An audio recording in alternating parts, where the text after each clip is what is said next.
Japan is clean, polite, futuristic, but it's also full of jaw-dropping realities that are perfectly legal there, and totally illegal elsewhere.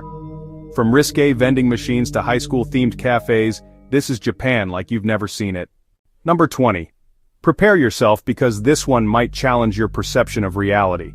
You've heard the rumors whispered in hushed tones, perhaps dismissed it as just another outlandish urban legend, something too bizarre to be true.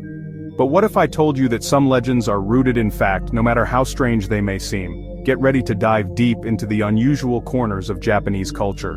Used underwear vending machines. Yes, it exists. This isn't some internet hoax or a figment of someone's imagination. It was once a tangible, albeit controversial, part of the Japanese landscape. These machines were once widely available, particularly in the bustling adult entertainment districts. Places like the electric town of Akihabara, known for its unique and sometimes eccentric offerings. Imagine walking down a street bathed in neon lights, and amidst the electronic stores and anime shops, you spot one of these peculiar vending machines. While crackdowns and changing social attitudes have made them a much rarer sight these days, the fact remains that they existed, operating within a legal gray area.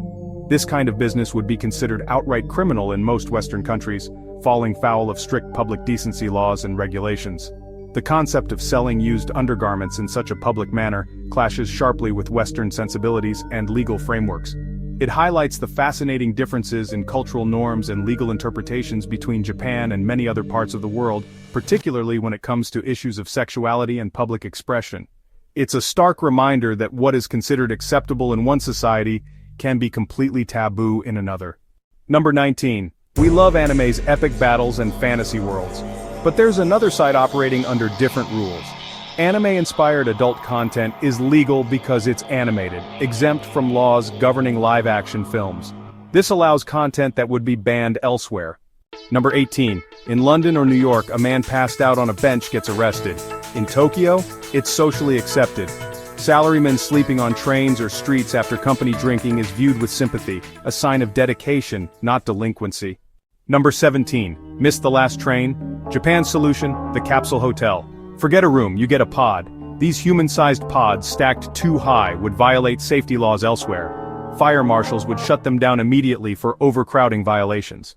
Number 16. At maid cafes, you're not a customer, you're master.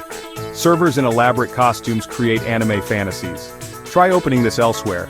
Adult staff calling customers master or wearing school uniforms would trigger immediate protests and legal action. Number 15. Love hotels offer hourly rates and themed fantasy rooms, from medieval dungeons to Hello Kitty paradises. Hotels marketing hourly trysts with fantasy themes would be branded as brothels elsewhere, facing zoning violations and moral panic. Number 14. Open container laws are strictly enforced in North America. Drink in public, get arrested. In Japan it's perfectly legal. Drink in parks, on trains, anywhere. Hanami season sees nationwide public drinking under cherry blossoms. Number 13. Pachinko parlors are everywhere. Japan's solution to gambling being illegal. It's a brilliant legal workaround. You can't trade balls for cash directly, that's illegal. Instead, exchange for tokens, walk to a separate business, trade tokens for cash. Legal loophole achieved. Number 12. Wearing full fantasy armor to go shopping would get police called elsewhere. In Japan's Harajuku district, it's celebrated street culture.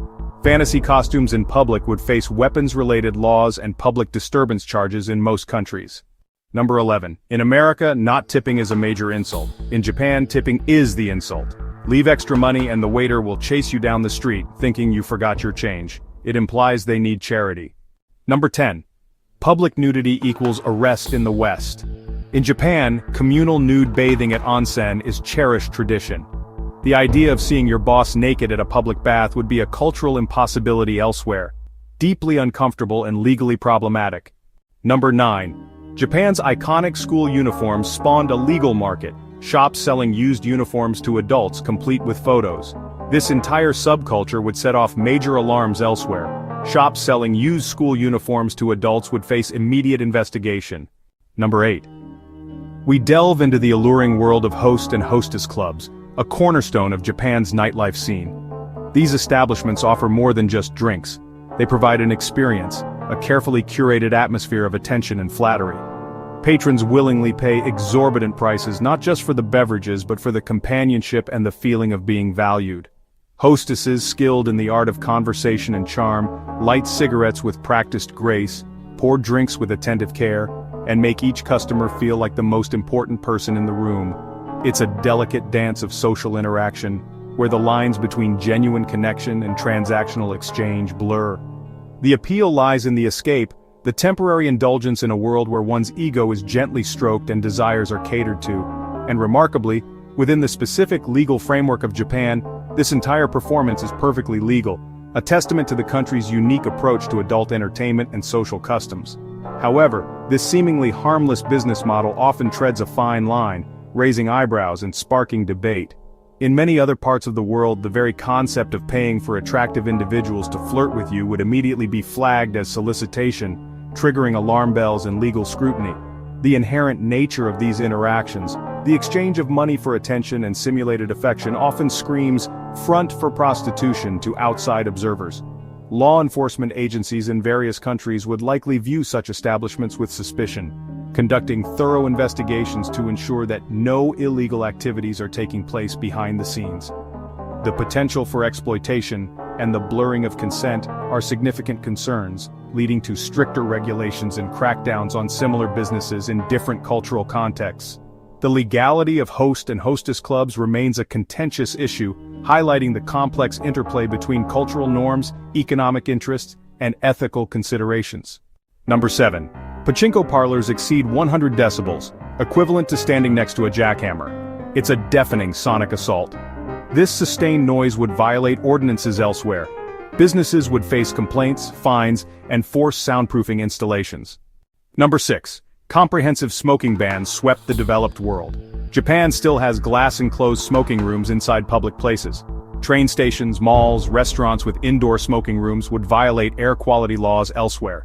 Ventilation isn't enough. Complete bans are required.